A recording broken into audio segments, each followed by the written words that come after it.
dernière analyse du secteur de la réassurance, S&P Global Ratings évoque des conditions de marché difficiles, mais maintient ses perspectives stables pour les 12 à 24 prochains mois. Il est vrai que ces dernières années, la pression tarifaire s'est accrue et les cédantes semblent avoir la main. Pour en discuter, je rejoins Lotfi El-Bardadi de S&P Global Ratings.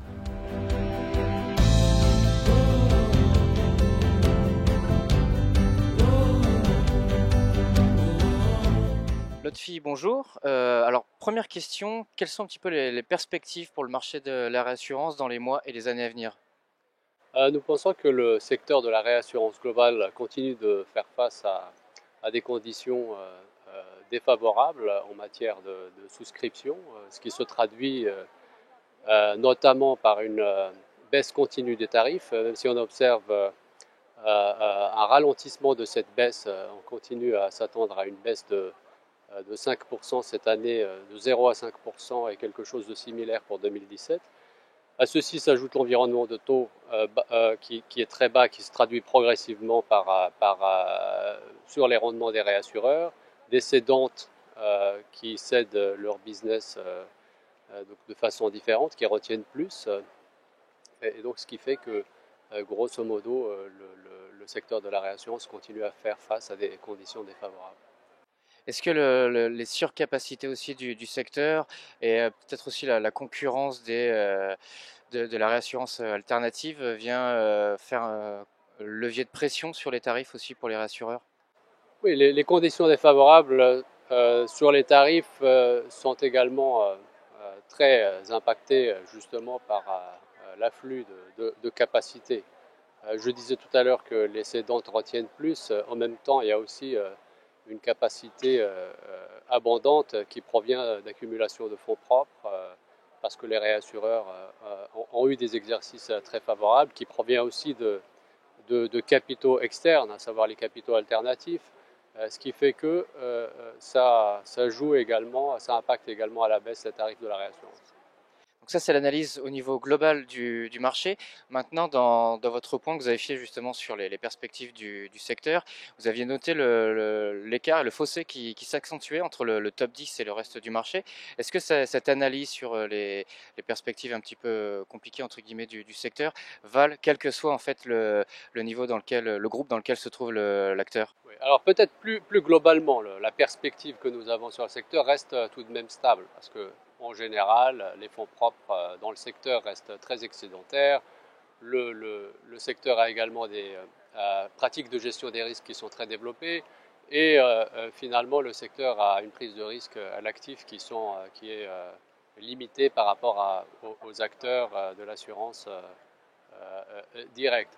Maintenant, ce qu'on observe, en effet, c'est qu'il y a l'écart se creuse entre les assureurs qui sont diversifiés avec des tailles de bilan assez développées et qui sont diversifiés géographiquement et par ligne de business, que nous pensons être dans une meilleure situation pour faire face aux conditions actuelles par rapport à des assureurs qui sont de taille plus réduite, plus spécialisés, notamment ceux qui sont spécialisés dans les lignes de business plus impactées par la baisse des tarifs, comme les lignes 4 et les lignes d'assurance de biens par rapport à des assureurs qui font beaucoup de lignes de biens et de responsabilité, de dommages, mais également de la réassurance vie.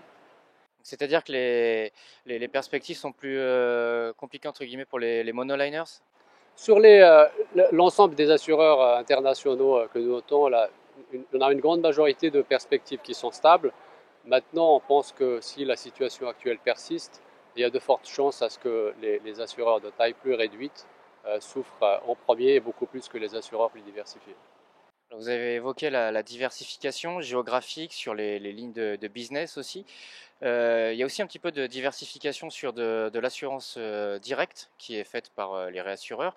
Est-ce que c'est une voie qu'ils doivent explorer justement?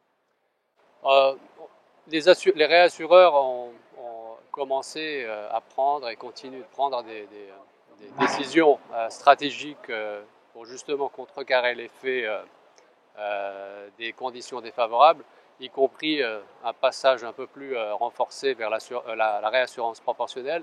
Et on parle également de quelques prises de position sur l'assurance directe. On ne s'attend pas à ce que les réassureurs deviennent les concurrents directs des assureurs directs en matière d'assurance de démarchage directement des assurés, c'est en effet des prises de position sur des lignes bien spécifiques qui concernent essentiellement les risques entreprises. Et à l'inverse, il y a des assureurs directs qui, eux, ont des ambitions en matière de réassurance. Est-ce que c'est le moment, entre guillemets, pour entrer dans le marché, ou est-ce que les conditions sont finalement trop compliquées pour avoir de réelles ambitions sur cette activité-là? Tout dépend de quelles sont les intentions, tout dépend de la matérialité de cette prise de position. Est-ce que c'est une prise de position stratégique en ce qui concerne servir une certaine partie de la clientèle, ou est-ce que c'est une entrée en matière très agressive pour aller attaquer les réassureurs sur des lignes de business qui aujourd'hui font déjà l'objet de conditions très défavorables, à savoir déjà beaucoup de capacités. Donc ça dépend. Donc, quelle est la stratégie? Est-ce que c'est une stratégie de positionnement stratégique pour servir une certaine clientèle de niche sur laquelle ils ont une certaine connaissance, ou ça leur permet de compléter leur palette ou de donner des services à des clients ou à des marchés sur lesquels ils sont déjà présents? Aller sur des secteurs comme la réassurance qui font l'objet aujourd'hui de conditions très difficiles, ça paraît quand même, on va dire, une orientation stratégique un peu compliquée aujourd'hui pour les assureurs directs. Lotfi, merci. Quant à moi, je vous retrouve très vite pour une nouvelle vidéo au cœur des RVS à Monte-Carlo.